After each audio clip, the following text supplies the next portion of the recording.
berita itu disampaikan kepada beliau, pada Mu'tasim, di istananya, ketika Mu'tasim masih megang gelas, mau minum.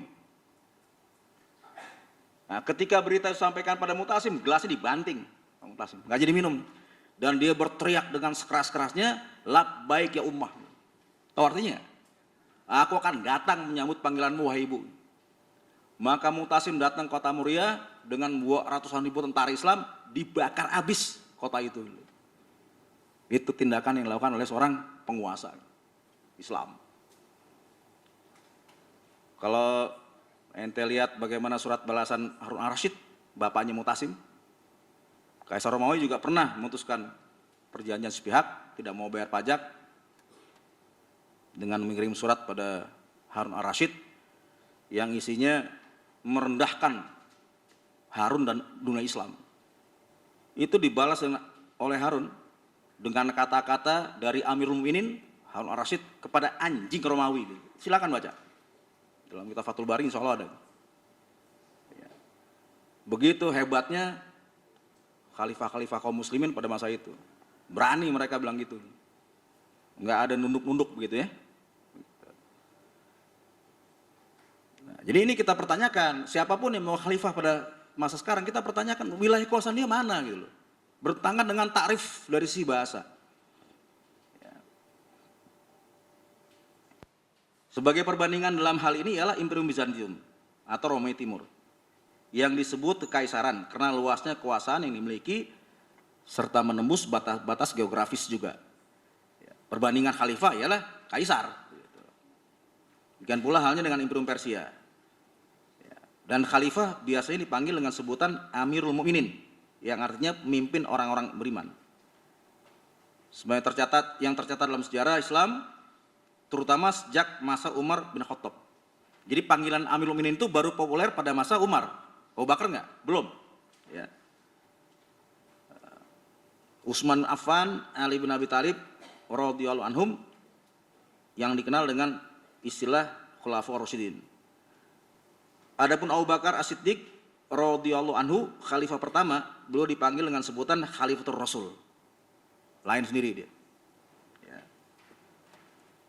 Lalu penggunaan kata khalifah atau Amirul Mukminin terus berlanjut dari dinasti Umayyah sampai dengan dinasti Abbasiyah. Yaitu seluruh kepala negara dari kedua dinasti itu memakai gelar khalifah atau Amirul Mukminin. Adapun gelar sultan selanjutnya lebih populer penggunaannya bagi pejabat atau penguasa daerah otonomi di bawah khalifah. Dalam sejarah begitu. Jadi khalifah tidak pernah dipanggil sebagai sultan. Salahuddin misalnya, sultan ya, di bawah Abbasiyah, atau Nuruddin Az-Zanki misalnya, ya, sultan penguasa Syam, sultan. Ya. Atau misalnya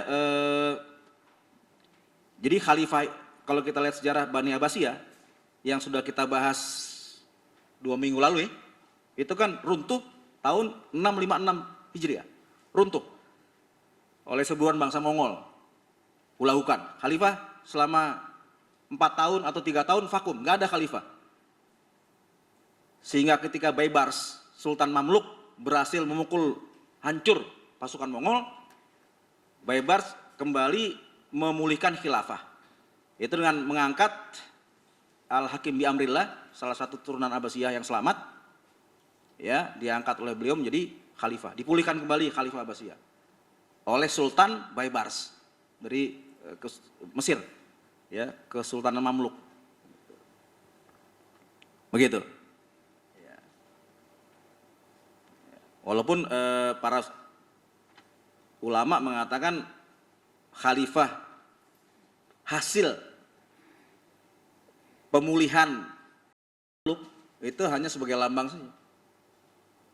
Itu tidak punya otoritas kecuali khotbah, tanda tangan surat, begitu ya. Begitu. Sedangkan kebijakan politik, perang, ekonomi dan sebagainya itu di bawah kontrol Sultan Mamluk. Kemudian tahun 923 Hijriah, berapa ratus tahun kemudian, 2 abad kemudian, Mamluk digulingkan oleh Sultan Salim I dari Utsmani. Sultan Salim I itu cucunya Muhammad Al-Fatih yang menaklukkan Konstantinopel. Ya. Muhammad Al-Fatih punya anak Bayazid, Bayazid punya anak Sultan Salim.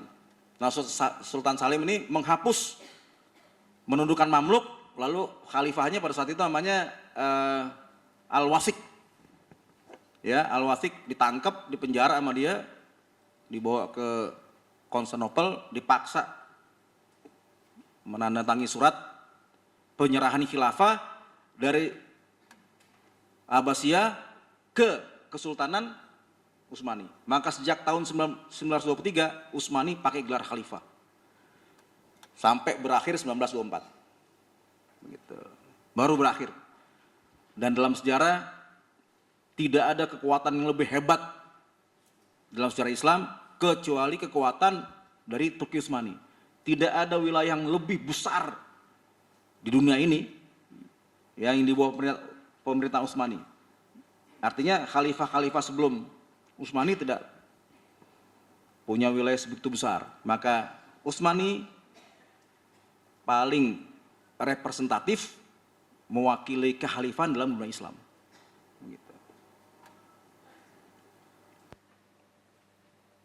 Begitu ya.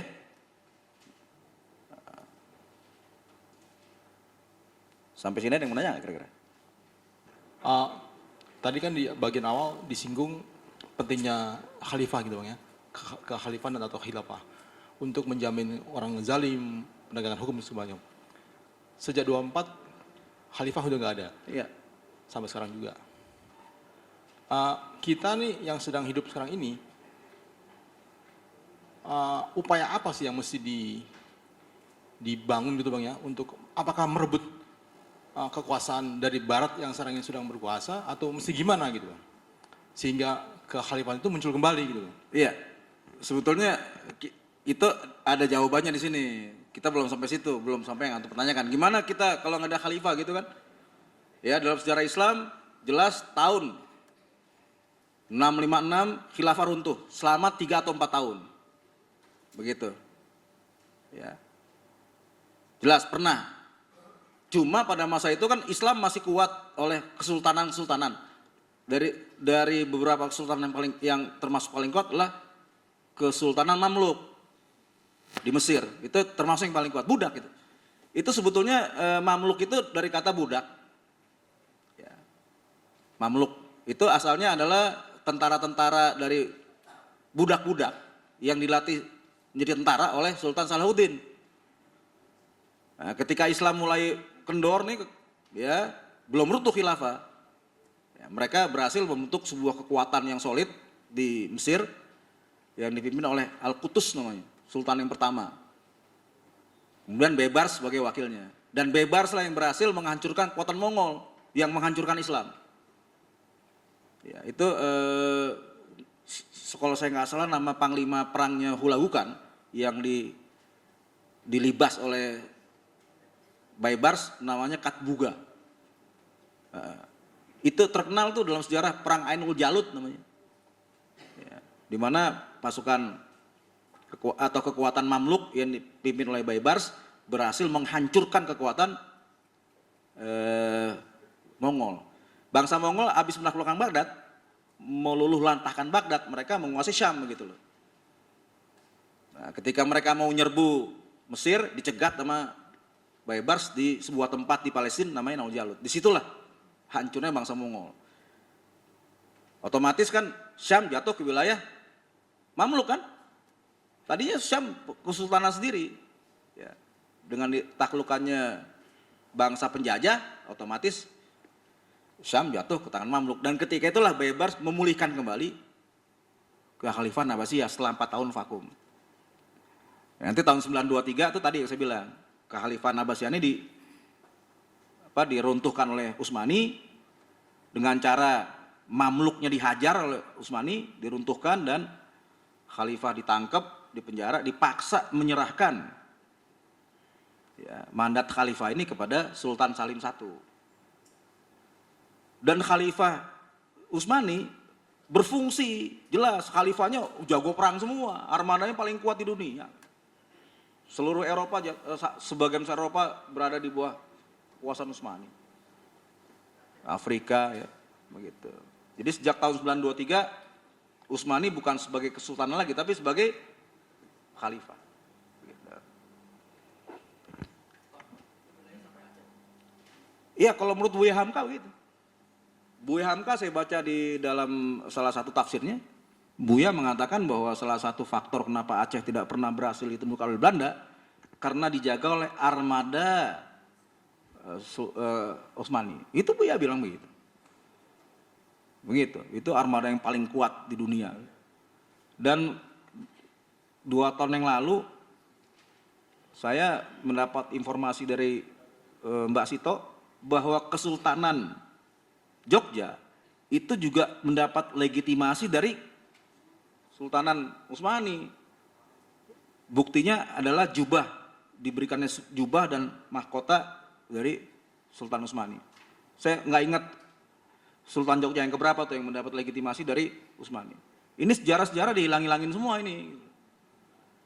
Ya, karena menurut Mbak Sito banyak juga orang-orang istana yang nggak menyukai dominasi Sultan Utsmani atau legitimasi Sultan Utsmani yang diberikan kepada Sultan Jogja. Itu sultan paling kuat di dunia. Coba aja Anda lihat luas wilayah kekuasaannya. Tidak pernah ada satu imperium pun yang luasnya seperti luasnya Utsmani. Begitu. Ya. Sultanan Khulafah itu penerus para nabi Pak ya. Gimana? Penerus perjuangan nabi gitu. Iya. Lalu kan juga dikatakan saya pernah baca tuh ulama warasatul anbiya. Bagaimana dengan ulama? Oh gitu? beda dong. Ulama itu dia secara formal tidak punya kedudukan. Begitu. Jelas Nabi mengatakan wasatakunu khulafa, kan Nabi mengatakan tidak ada nabi setelahku yang akan muncul khalifah-khalifah. Nabi nggak bilang ulama-ulama, khalifah. Karena yang menjaga perbatasan ya wilayah Islam dan yang punya kewajiban menjaga hukum Islam itu khalifah. Iya, Sultan Muhammad Al-Fatih misalnya. Beliau ketika menaklukkan Konstantinopel pada tahun 857 Hijriah itu masih muda usianya, masih 24 tahun usianya. Ketika beliau berhasil menaklukkan Konstantinopel. Pertama kali yang berambisi menaklukkan Konstantinopel itu Muawiyah bin Abi Sufyan. Pada tahun 47 Hijriah kalau saya nggak salah ya. Muawiyah mengirim pasukan perang untuk menaklukkan kota itu dengan seorang laksamana yang luar biasa, ya namanya Bishr bin Artoah. Gagal. Lalu kedua kali Muawiyah mengirim pasukan lagi ya, dengan dipimpin oleh anaknya Yazid bin Muawiyah. Dan dalam pasukan Yazid ini ada seorang sahabat besar, yaitu Abu Ayyub Al-Ansori. Nah, ketika Muhammad Al-Fatih menaklukkan itu tahun 857, 800 tahun kemudian, setelah 2 operasi militer yang dibuat oleh Muawiyah gagal. Sultan berhasil menaklukkan Konstantinopel, dicari sama dia kuburannya Abu Ayyub Al-Ansori. Dicari oleh dia. Setelah ketemu, dia membuat sebuah gedung di situ, di dekat kuburan itu, yang gedung itu digunakan untuk melantik pejabat-pejabat dari Turki Utsmani untuk menghormati Abu Ayyub Al-Ansori. Begitu.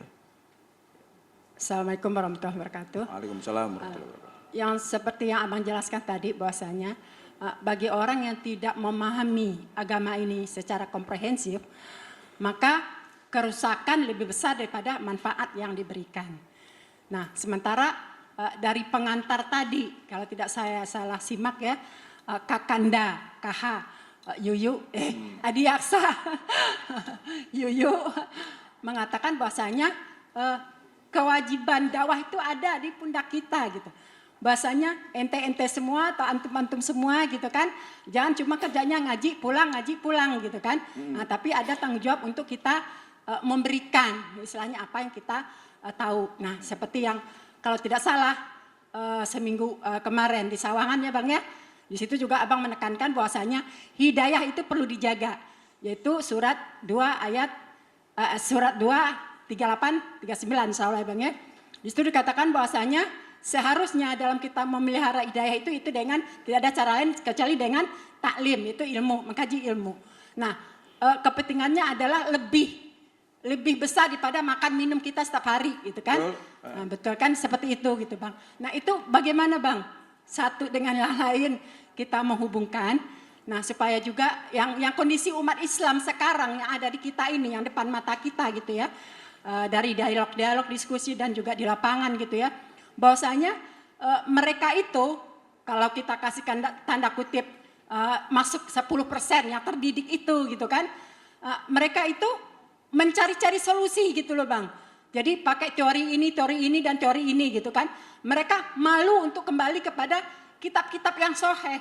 Karena mereka menganggap toh misalnya kitab Ibnu Taimiyah itu waktu zaman bangsa Mongol aja, dia kan hidup di zaman bangsa Mongol ya Bang ya Ibnu Taimiyah ya. Itu rontoh gitu kan. Rontok gitu. Di mana Ibnu Taimiyah gitu kan. Nah, jadi mereka tuh cuman teori-teori istilahnya tuh untuk kembali kepada Quran Sunnah secara pemahaman salafus saleh itu susah gitu Bang. Karena mereka pikir nggak sesuai lagi gitu. Dan ini zaman. Nah, ini bagaimana caranya untuk menjelaskan ini kepada masyarakat kita yang awam gitu Bang. Assalamualaikum warahmatullahi wabarakatuh. Waalaikumsalam.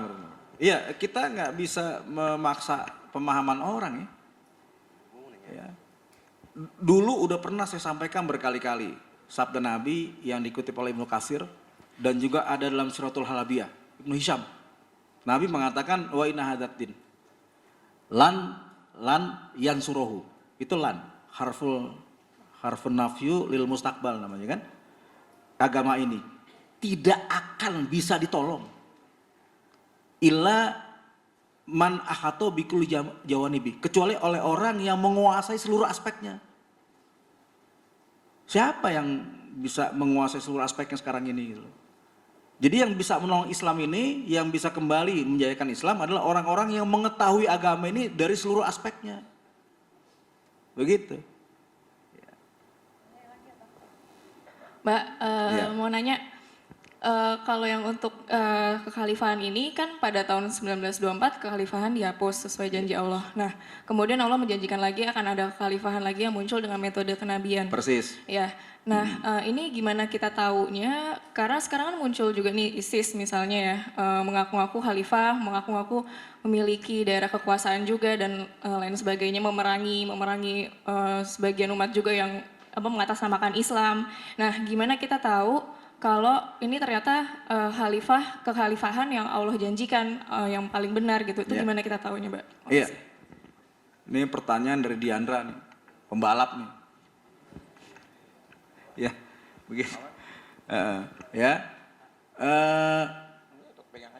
Tadi kan sudah jelas ya bahwa kekhalifahan itu dia punya teritorial, di mana dia menegakkan Islam di situ.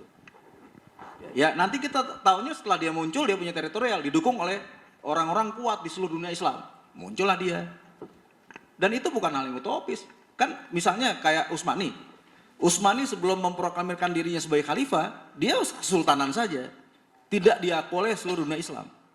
Tapi ketika dia berhasil mengambil alih khalifahan dari Sultan Mamluk, ya bukan dari Sultan Mamluk, dari khalifah produksi Mamluk, ya, kemudian dia umumkan ke dunia Islam, diakui dia sebagai khalifah, berubah dari sultanan sebagai khalifah. Itu pasti bisa kita ketahui. Nah, sementara yang mengaku-ngaku sebagai khalifah ini itu pengakuan palsu semua. Mereka nggak punya teritorial, nggak punya angkatan perang. Ya. Saya melepaskan diri dari pendapat-pendapat yang mengatakan ISIS itu buatan enggak. Gini, zaman sekarang ini sulit buat kita untuk mengakses informasi yang benar kayak apa sih? Jadi lebih baik kita berprasangka baik, tapi pengakuan dia sebagai khilafah kita tidak menerima. Siapapun kita tidak terima. Karena khalifah adalah identik dengan kekuasaan dan kekuatan begitu loh. Yang mampu melindungi orang-orang zalim dan orang-orang teraniaya. Begitu. Pasti bisa kita tahu kalau memang khalifah benar itu muncul. Nah, sejak tahun 83 studi Islam kita, saya tekankan ilmu ini, pentingnya kita mengkaji ilmu. Karena memang dengan ilmu ini kita bisa mengetahui hal-hal yang subhat. Nanti akan kita lihat di sini. Gerakan kita gerakan mengkaji ilmu agama.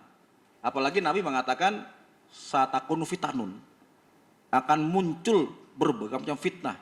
Ini dalam kitab dari ini. Ya, kaki toilail muslim, seperti potongan malam yang gelap. Artinya apa? Tidak bisa diketahui kalau ini fitnah. Ini sebenarnya fitnah. Tapi dia berjalan seperti potongan malam yang gelap, tidak bisa dideteksi.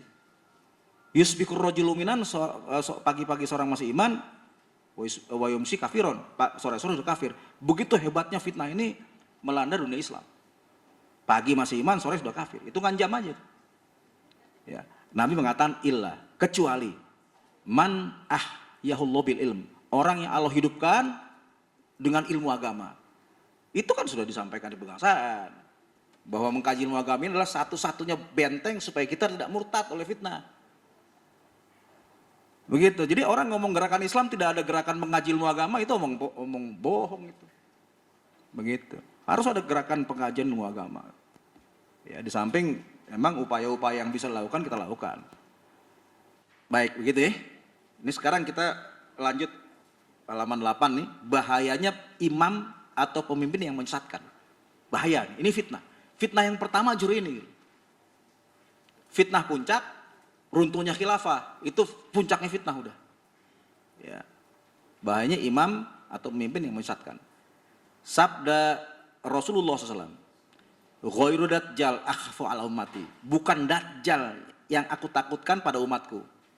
Yang paling aku takutkan bukan dajjal. Ada yang lebih aku takutkan minal dajjal. Jadi ternyata menurut hadis ada fitnah yang lebih berbahaya dari dajjal. Orang sekarang dia ngaji tentang dajjal, dia kampanye kemana? Dajjal. Padahal ada yang lebih berbahaya dari dajjal. Menurut Nabi begitu. Ini dia tidak kampanyekan mungkin karena dia tidak tahu. Jangan-jangan dia juga bagian dari situ, ini yang kita khawatirkan.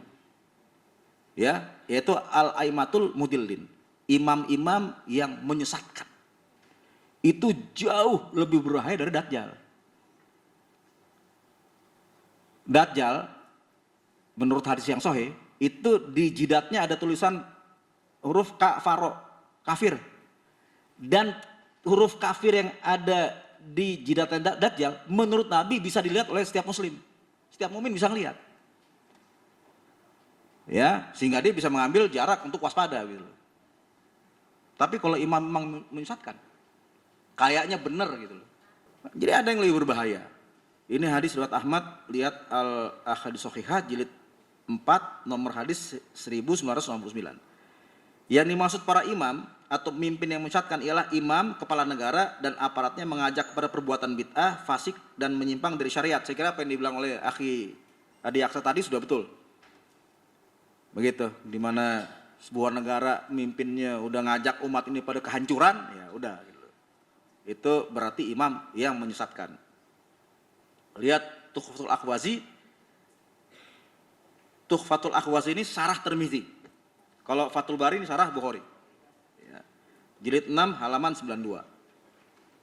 Syekh Abdurrahman bin Hasan ini penulis kitab Syarah Kitabut Tauhid. Fathul Majid namanya. Beliau yang tulis nih, seorang ulama besar. Syekh Abdurrahman bin Hasan mengatakan yang dimaksud para imam al-aimatu di sini ialah satu, umaro. Umaro itu adalah kepala negara dan aparatnya. Yang kedua wal ulama, dia bilang, juga ulama. Itu termasuk imam-imam yang dimaksud oleh hadis ini. Yang ketiga wal ubbat dan ahli ibadah. Ya, fayahkumuna, maka mereka semua menjatuhkan hukum fihim, di tengah-tengah umat Islam, bi ghairi ilmin, dengan tanpa ilmu. Fayudillunahum, maka mereka menyesatkan umat Islam. Jadi tidak terbatas pada kepala negara, enggak. Ulama juga. Ya. Termasuk kategori pemimpin. Ya. Tokoh spiritual, ubat. Ya, tokoh spiritual gitu. Sebagaimana firman Allah, dia bilang nih dalam surat Al-Ahzab, surat 33 ayat 67. A'udzubillahi minasyaitonirrajim.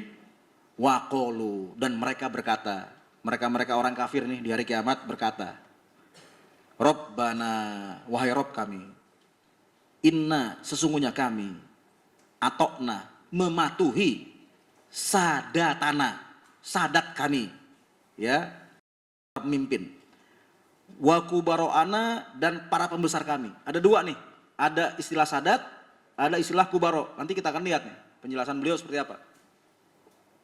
Kami taat pada sadat dan pada kubaro. Fa'adulluna, maka mereka menyesatkan pada kami. As-sabila, dari jalan yang lurus. Fathul Majid halaman 276. Dari segi bahasa, para pemimpin atau sadat, ya, jamak dari kata sayyid adalah orang yang dihormati, atau as-sayyid, panutan, tokoh spiritual, ustadz, entah apa namanya. Pokoknya dia orang yang dipatuhi. Dan para pembesar atau kubaro, jamak dari kata kabir, adalah pemimpin yang berkuasa, ar-rois. Jadi sumber kesatan ini ialah umaro, yang paling ditakutkan Nabi, ya. Sumber kesatan yang berasal dari umaro, ulama, dan ubat. Dan memang paling banyak sekarang ini yang menyesatkan umat. Saya sendiri kan juga dulu pernah ikut, ya, torikot atau kelompok yang mengklaim dirinya paling benar di dunia. Semua orang luar kelompok dia kafir. Selama 10 tahun saya di sana. Begitu, ketipu, ya. Ya, dan meyakini bahwa memimpin kelompok kita adalah jembatan sorga. Itu diyakini. Saya pernah terlibat di sana. Dan tentunya banyak lah model-model lainnya yang populer yang tadi disebut oleh Aki Adi Aksa, ya kan, tokoh spiritual AA gitu, ya kan, para AA gitu. Itu jelas penipu umat begitu loh. Ya. Apa namanya, asap nikmat, singkatannya apa yang dibilang dia? Asmat apa? Asmat, ya kan. Lalu saya baca di medsos, entah benar entah enggak, itu bahwa hubungan suami istri yang dilakukan secara zalim itu adalah bisikan malaikat Israel dan bisikan jin Nabi Sulaiman, begitu, ya. Itu udah nggak jelas lah. Ya.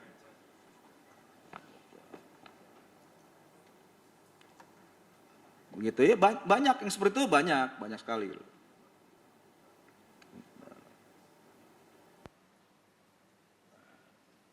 Dan itu coba digarisbawahi, itu lebih berbahaya dari Dajjal gitu loh. Mereka punya kekuatan yang absolut begitu, ya, di tengah-tengah umatnya. Bisa nyuruh orang cerai begitu loh. Bisa gitu. Ente nggak cerai, ente masuk neraka. Dulu kan masuk kelompok seperti itu. Begitu. Nabi aja nggak pernah begitu. Ente nggak cerai, ente ke neraka gitu. Kelompoknya apa begitu? Ya. Memutlakkan imamahnya begitu. Padahal nggak punya daerah kekuasaan sama sekali. Di mana imamah dia gitu.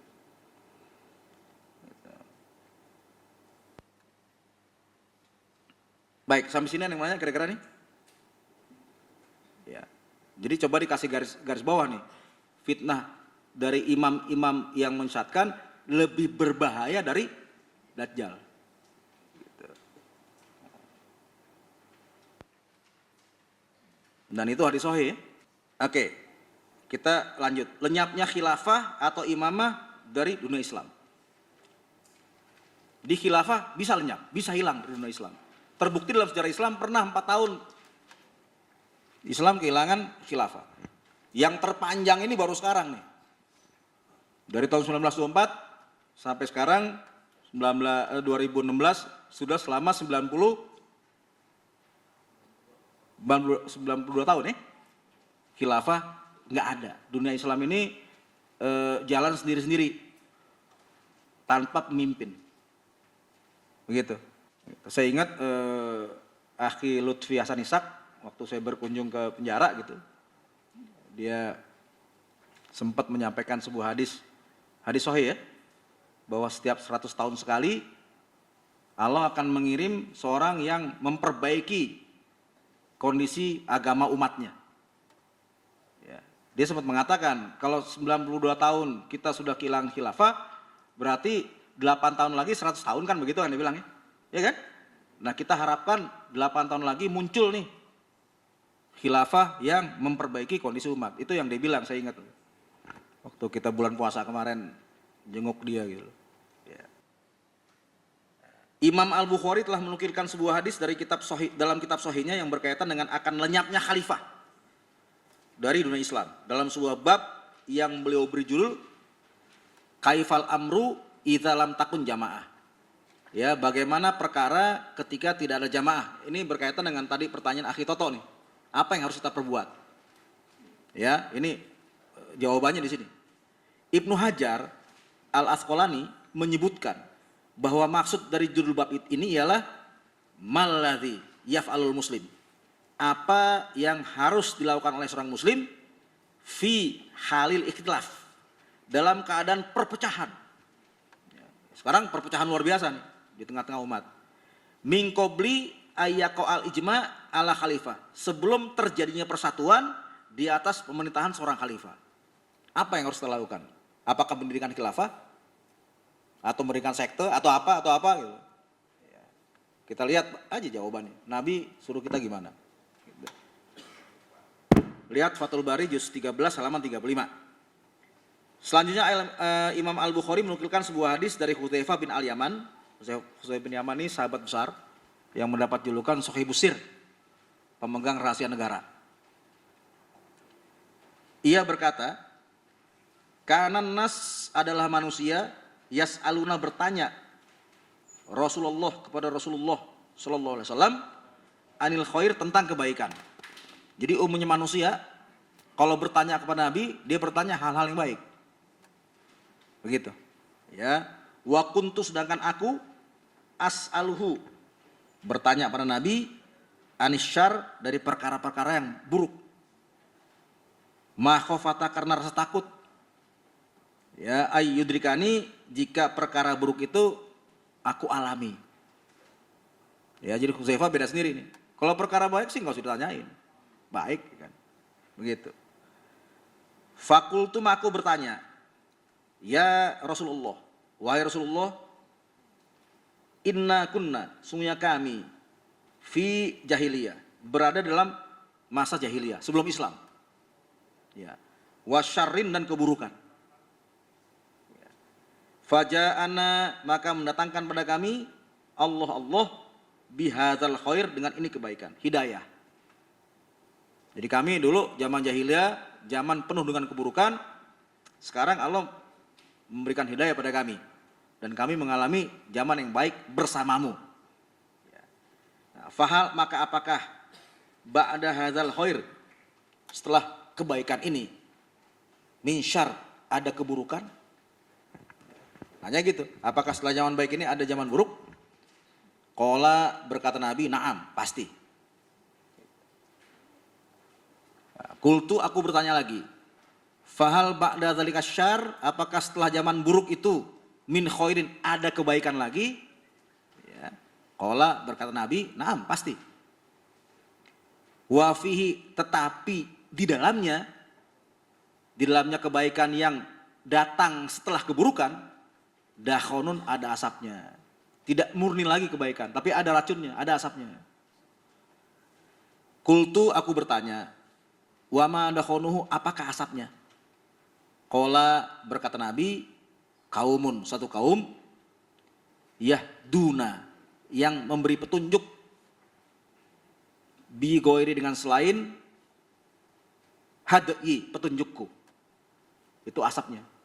Zaman baik, tapi mulai muncul satu kaum yang mulai memberikan petunjuk-petunjuk kepada umat Islam dengan selain petunjukku. Ta'rifu, engkau bisa mengenali, minhum, dari mereka, ya, masih bisa engkau kenali, wa tungkiran, engkau ingkari. Artinya tidak dominan, masih minoritas. Ya. Qultu, aku bertanya lagi, fahal ba'da dzalikal khair, apakah setelah zaman baik yang ada asapnya, min syarr, ada zaman buruk lagi? Qala, berkata Nabi, na'am, iya pasti. Yaitu du'atun. Du'atun bentuk jama dari kata dai. Para dai. Dai-dai, ini mayoritas nih. Ya. Orang-orang yang menyuruh manusia, dai ala abwaab jahannam, untuk masuk pintu neraka jahanam.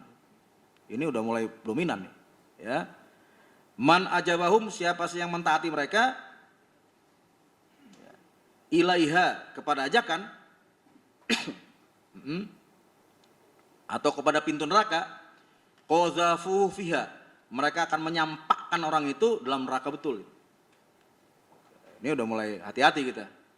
Ya, terhadap siapa aja, termasuk mana ente hati-hati. Iya. Yang paling hati-hati mana ibu-ibu. Gitu. Paling hati-hati. Gitu. Kakak ipar sendiri begitu ya. Kakak ipar sendiri, oh kalau udah ketemu aneh langsung ngancem. Lu jangan ajar-ajarin abang lu ya. Jangan ajar-ajarin abang lu. Gitu. Apa maksudnya? Ya, gitu. Ya. Kultu, aku bertanya. Aku Hudzaifah. Ya Rasulullah, wa Rasulullah, sifhum lana. Sebutkan ciri-ciri mereka padaku. Sebutkan. Ciri-ciri mereka seperti apa sih?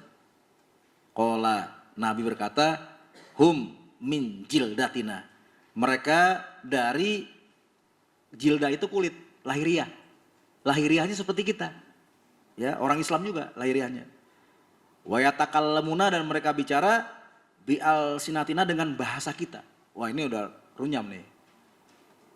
Begitu ya. Gitu.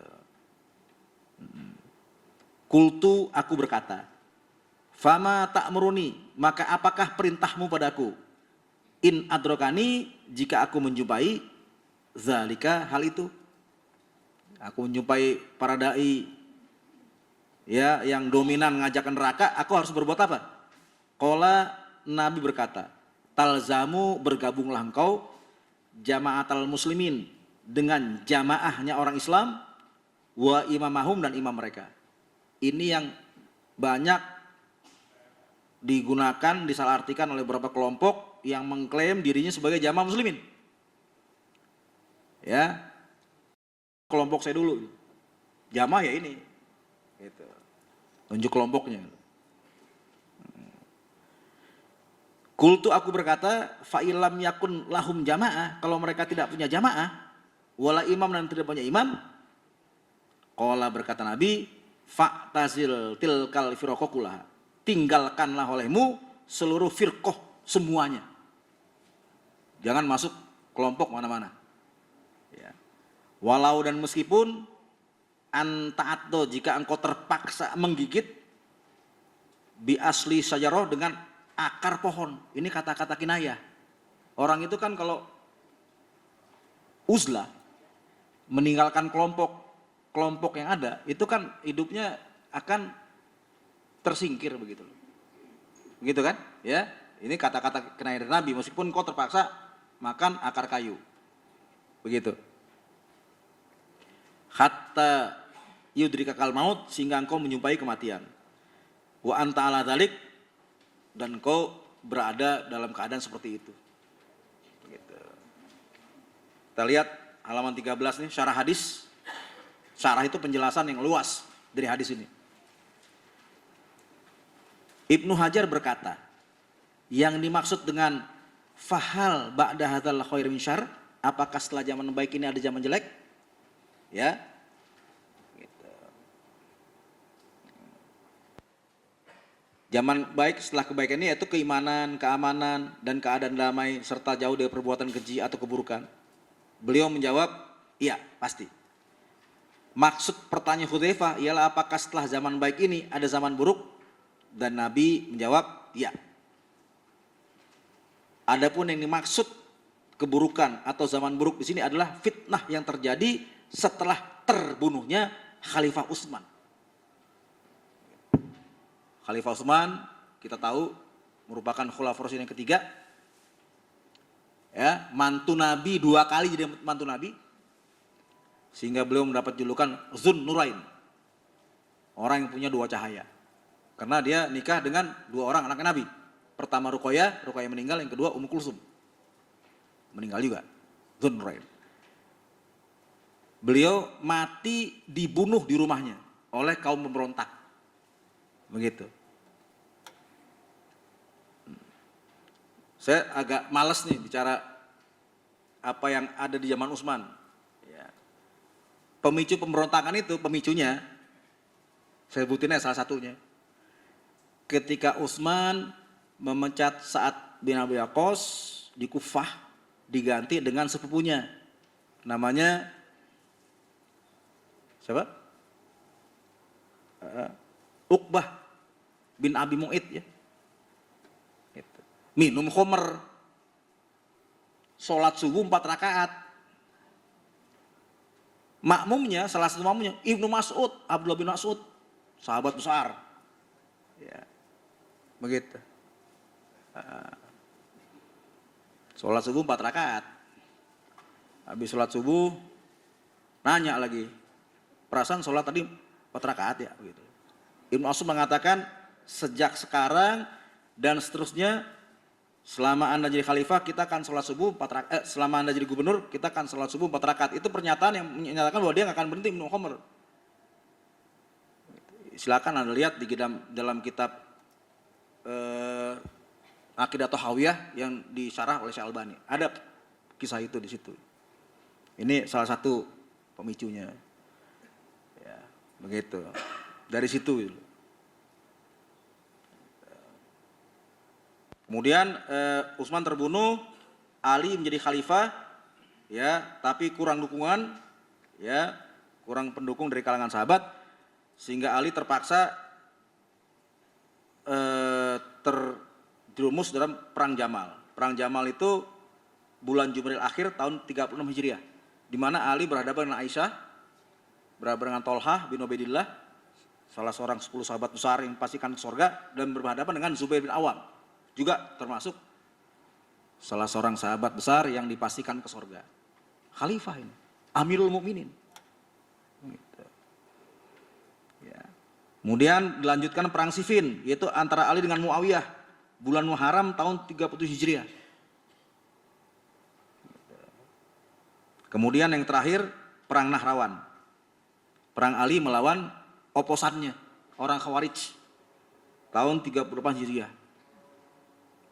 Itu 3 kali perang besar Ali bin Abi Thalib, khalifah. Ya, dan dia tidak berhasil mengadili para pembunuh Utsman. Tidak berhasil mengadili. Gagal kan? Jadi kenapa Hizbut Tahrir mengatakan kalau khalifah tegak pasif selesai semua? Khalifah terbaik aja gagal. Ini khalifah terbaik, Ali bin Abi Thalib, siapa yang berani mengingkari kalau dia bukan khalifah terbaik? Gagal, nggak berhasil mengadili pembunuh Utsman, dan diakui kegagalannya. Gitu. Ini nggak jaminan, belum tentu gitu. Tegaknya khalifah dunia Islam belum tentu. Ali nggak didukung kan, ya kan? Ada seorang teman saya gitu menceritakan ke kita waktu itu tentang faktor-faktor kegagalan Ali bin Abi Thalib. Jadi anak buahnya nanya, kenapa Anda gagal jadi khalifah? Tidak seperti Abu Bakar dan Umar. Ya, Abu Bakar Umar memerintah berhasil, tapi Anda gagal. Nggak ada sama sekali penaklukan daerah, nggak ada. Ali sibuk dengan pertikaian di dalam. Begitu. Ya. Jawabnya Ali, Abu Bakar Umar berhasil memerintah karena anak buah dia, anak Abu Bakar Umar saya. Makanya mereka berhasil. Dan saya gagal karena anak buah saya Anda. Gitu. Jadi kegagalan diakui oleh Ali bin Abi Thalib. Gagal total. Mengadili pembunuhan nggak bisa. Begitu. Fatal itu khalifahnya. Karena tidak didukung. Kurang dukungan gitu. Bukan Alinya nggak hebat. Wah, Ali.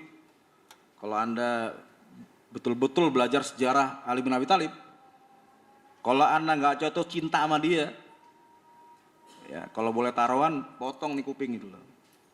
Siapa yang belajar betul sejarah beliau, pasti jatuh cinta pada beliau. Gitu. Gagal. Saking hebatnya dia, jatuh cinta saking hebatnya. Saking kagumnya Anda sama dia. Ternyata gagal. Ya. Itu terjadi 3 perang saudara. Ya, perang Jamal, perang Siffin, dan perang Nahrawan. Ini kalau kita semua mengukur tindakan dan pendapat kita berasa dalil. Maka saya bilang belum tentu berhasil. Kalau khalifah sekarang tegak belum tentu berhasil. Apalagi kalau ente melihat salah seorang khalifah dari Bani Umayyah yang sebelum terakhir, Ibrahim namanya. Khalifah Ibrahim. Lihat dalam kitab Tarikhul Khulafa. Dia bernazar akan minum khamr di atas Ka'bah. Khalifah.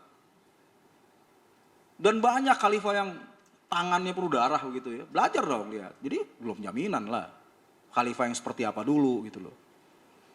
Yang akan memimpin umat ini menuju kejayaan. Gitu. Iya, jadi kita nggak perlu terlalu euforia terhadap khalifah gitu loh.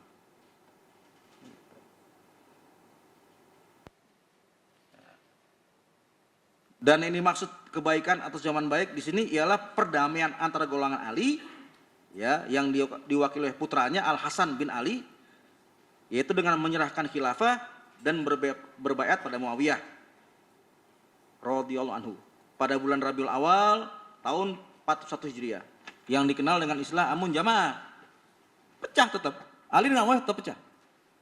Begitu Ali meninggal di Kufah, dibunuh oleh pengikutnya sendiri, Abdurrahman bin Muljam, seorang yang hafiz Quran. Pembunuh Ali itu orang hafiz Quran. Orang Khawarij. Begitu, dan sangat kuat ibadahnya. Bunuh Ali. Dibunuh sama dia. Begitu, dari orang Khawarij. Lalu para pengikut Ali membaiat Hasan. Hasan bin Ali, jadi khalifah. Dan Hasan segera melakukan persiapan untuk melakukan perang melawan Muawiyah. Kan 2 khilafah. Nabi kan mengatakan idza buya khalifatani faqtul akhor. Itu hadis sahih. Kalau ada 2 khalifah dibaiat, bunuh yang satu. Nggak boleh ada perpecahan. Begitu. Tapi ternyata dalam sejarah Islam pernah 2 khilafah. Zaman Ali 2 khilafah. Zaman Hasan 2 khilafah. Zaman Abbasiyah ada 2 khilafah juga kan? Khilafah Umayyah di Spanyol. 2 khilafah juga. Setelah tahun 41 Ali wafat tahun 40 Hijriah. Ditikam oleh Abdurrahman bin Muljam. Hasan sempat menjadi khalifah selama 6 bulan kalau menurut para ulama. Lalu setelah 6 bulan atas ide Muawiyah, tawaran Muawiyah untuk berdamai diterima oleh Hasan. Begitu, dengan Hasan menyerahkan khilafah pada Muawiyah. Jadi kenapa orang sekarang protes pada Muawiyah? Berarti Anda protes pada Hasan dong. Hasan jelas menyerahkan pada Muawiyah. Apa Anda lebih hebat dari Hasan? Tidak ada seorang ahlul bait pun, Hasan, Husain, dan sebagainya ahlul bait yang mengeluarkan kata-kata negatif tentang Muawiyah. Nggak ada gitu. Jadi atas dasar apa Anda sekarang sentimen pada Muawiyah? Dan ini maksud wa fihi dakhonun, ya, tetapi di dalamnya kebaikan itu ada asap, ialah kebaikan yang datang setelah keburukan, itu pada zaman Muawiyah. Atau fitnah yang pertama, ya, yang datang setelah fitnah yang pertama telah dikotori dengan asap, yaitu kaumun yahduna bi ghairi hadi, satu kaum yang memberi petunjuk dengan selain petunjukku. Menurut satu riwayat dari Nabi SAW, yang dimaksud kaum di sini ialah para pemimpin yang tidak menjalankan sunnahku. Dan menurut Ibnu Hajar, para pemimpin semacam itu sudah muncul pada masa persian Ali dan Muawiyah, dan terus berlanjut pada masa kekhalifahan Muawiyah radhiyallahu anhu. Gitu. Di Fathul Bari, ketika Ali dengan Muawiyah berseteru, Muawiyah kirim Ibnul Hadrami ke Kufah untuk melakukan operasi intelijen di situ. Berhasil ditangkap, dikepung oleh anak buahnya Ali namanya Jariyah bin Qudamah. Ini ada di Fathul Bari di Bukhari. Ya, sama Jariyah bin Qudamah, Ibnul Hadrami beserta 40 atau lebih teman-temannya yang bersembunyi di sebuah rumah dibakar sama dia, sama anak buahnya Ali, bakar sampai jadi arang semua. Saya yakin Ali tidak akan memberikan instruksi seperti itu, tapi emang udah nggak bisa dikontrol lagi kelakuan anak buahnya. Jadi udah muncul zaman Ali kaum yang bertindak sesadis itu gitu ya. Kemudian Jariyah bin Qudamah setelah dia bakar Ibnu Hadromi, ya utusan intelnya Muawiyah, dia segera menyeret Abu Bakar yang ada di situ. Abu Bakar itu sahabat Nabi, sahabat besar. Begitu. Artinya dia pengen tahu Abu Bakar ini mendukung sikap dia apa tidak. Abu Bakar mengatakan, kalau dia bunuh saya akan bersikap seperti sikapnya anak Adam yang satu yang dibunuh oleh saudaranya, nggak akan lawan gitu. Itu ada di Sahih Bukhari, gitu. Juz 13 Kitabul Fitan. Baik, sampai sini yang nanya kira-kira? Ini sarahnya agak panjang nih. Ya, nggak dibunuh. Pernah tahu hadis orang sholat, orang ruku di luar shaf nggak? Nabi lagi sholat nih, tiba-tiba ada, kan Nabi kan kalau sholat kan bisa ngelihat ke belakang ya? Nabi tahu di belakang ada siapa aja, tahu. Setelah sholat Nabi tanya, tadi ada orang ruku di luar shaf ya? Siapa tuh? Abu Bakar jawab, ana Rasulullah, aku. Nabi mengatakan apa? Zadakallahu hirson wala ta'ud. Itu pujian Nabi. Semoga Allah menambah semangatmu, jangan ulang ya. Begitu. Itu Abu Bakar. Kata-kata zadakallahu hirson itu pujian Nabi pada Abu Bakar. Betapa dia orang yang sangat serius ibadah pada Allah. Semoga Allah menambah semangatmu ibadah, tapi jangan ulang. Begitu. Nah kalau saya Albani jangan ulang apa nih? Gitu. Yang dibahas itu jangan ulang mana nih? Jangan ulang ruku di luar shaf, lalu masuk ke dalam shaf, atau jangan ulang menghitung dapat ruku sama dengan dapat 1 rakaat, begitu kan?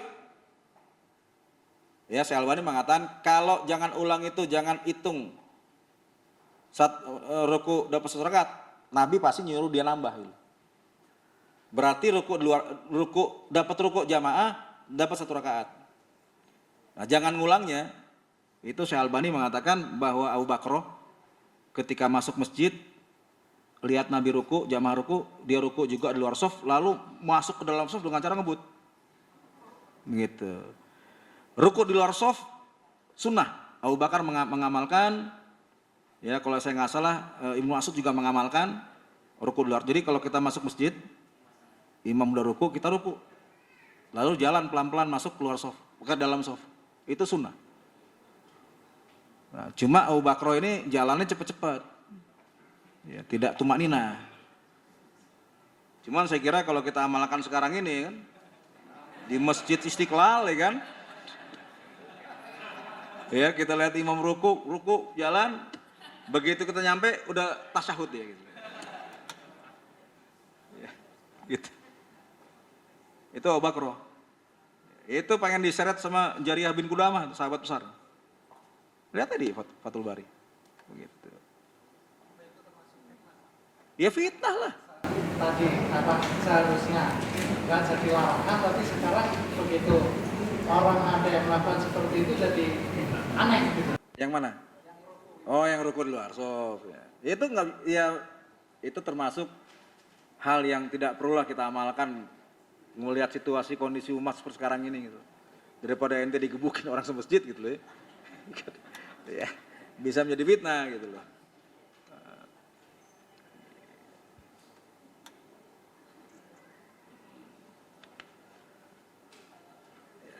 Baik, kita lanjutkan sedikit lagi ya. Lalu Hudzaifah bertanya, enggak, yang ingin saya tekankan di sini fitnah itu sudah muncul dan besar itu pada zaman sahabat, zaman Utsman dan Ali. Itu perlu kita sadari gitu. Apalagi zaman sekarang gitu. Begitu, ya, gitu. Lalu Hudzaifah bertanya lagi, apakah setelah ini masih ada keburukan? Setelah zaman Muawiyah ada keburukan lagi apa enggak? Nabi SAW menjawab, iya.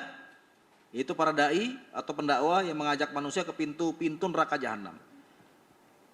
Dan ini maksud dengan mereka juru dakwah tersebut secara lahiriah dari golongan kita dan berbicara dengan bahasa kita ialah secara lahiriah mereka seagama dengan kita.